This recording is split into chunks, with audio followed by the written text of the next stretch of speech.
আপনারা দেখছেন Kolkata today news.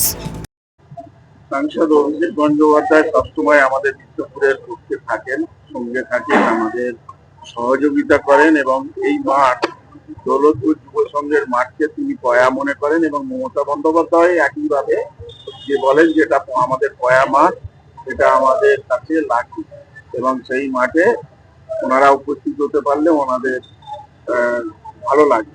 সেই হিসেবে তিনি আমাদের এখানে সময় দিয়েছিলেন এবং আমাদের এখানে সবকিছু আশ্বাস করে গেলেন যে আমাদের বিষ্ণুপুরের পাশে থাকবেন, আমার পাশে থাকবেন এবং উন্নয়নের ক্ষেত্রে যাবতীয় যা সবকিছু তিনি আমাদের সহযোগিতা করবেন। এবং মঞ্চ থেকে অভিষেক বন্দ্যোপাধ্যায় বললেন যে আমি 70,000-এর ব্যবধানের বেশি এখান থেকে জিতেছি, দিলীপ মন্ডল যেন এর থেকেও বেশি ব্যবধানের জেতে এবং মানুষের উচ্ছ্বাস ছিল চোখে পড়ার না। কিভাবে দেখছেন এটা? সেটা তো আমরা বলেই দিচ্ছি, 70 থেকে 80,000 আমাদের প্রতি বছরই লিড হয়। যত নির্বাচন হয়েছে দেখা যাবে পরিসংখ্যান যে প্রতিবারে আমাদের যে লিড, সেই লিডটা বেড়েই চলে, সেটা বাড়বে। এবং অভিষেক বন্দ্যোপাধ্যায় মঞ্চ থেকে এও বললেন যে আমি বিজেপি কি জিতবে সেটার জন্য আসিনি, আমি জিতবো তো 100%, শুধু মার্জিনের জন্য এখানে। আমাদের তো বলে দিয়ে আগে আমরা বলেছি লড়াইটা হচ্ছে তৃণমূল কংগ্রেস যে লিড করেছিল তার চেয়ে বেশি করবে, এটাই হচ্ছে লড়াই। লড়াইটা বিজেপি অন্য কোনো দলের সঙ্গে আমাদের নেই, এখানে ধারে কাছে নেই।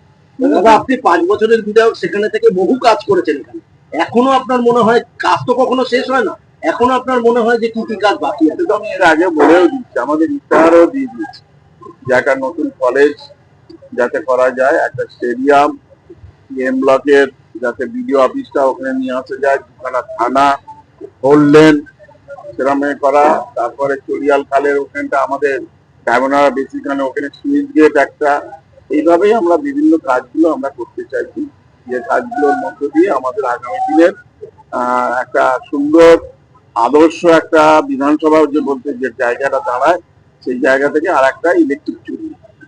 যেখানে দেখা যাচ্ছে এখন বাসে ঘাটে রাস্তায় লোকে বলছে যে সরকারি বাস কমে যাচ্ছে, সেদিক দিয়ে আপনার? সরকারি বাস যেহেতু এটা সিএফ হয় না, সিএফ কম ছিল, সেই সিএফ গুলো করে তারপর রাস্তায় নামানো হবে এবং অনেক কিছু কয়েকটা খারাপ হয়ে আছে, আমাদের নতুন বাস প্রচুর আসছে, সেই বাসগুলো নামলে আমাদের সবকিছু হয়ে যাবে।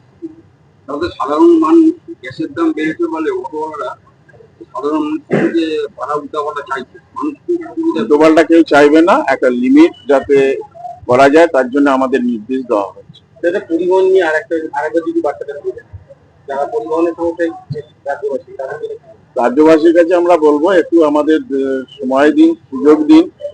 আমরা আমাদের অনেক পুরাতন বাস যেগুলো 15 বছর হয়ে গেলে বসিয়ে দিতে হচ্ছে, তার সঙ্গে সিএফ করে বা মেনটেনেন্স করে তারপরে আমাদের রাস্তায় নামাতে হয়, সেফটির ব্যাপার আছে, সেই জায়গা থেকে কিছু কমেছে, কিন্তু আমাদের নতুন বাস প্রচুর আসছে এবং আরো আসবে।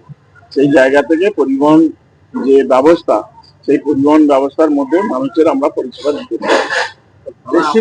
আপনার ভয় ভালোবাসার মতনই ভয় হওয়া উচিত না, যে প্রতি হিংসা হিংসা নাকি ভালোবাসা দিয়ে এখানে বোঝা যাচ্ছে কি আছে, মর্নিং শোজ দ্য ডে, এখানে চেহারা দেখেই বোঝা যায় যে আগামী দিন কেমন হবে।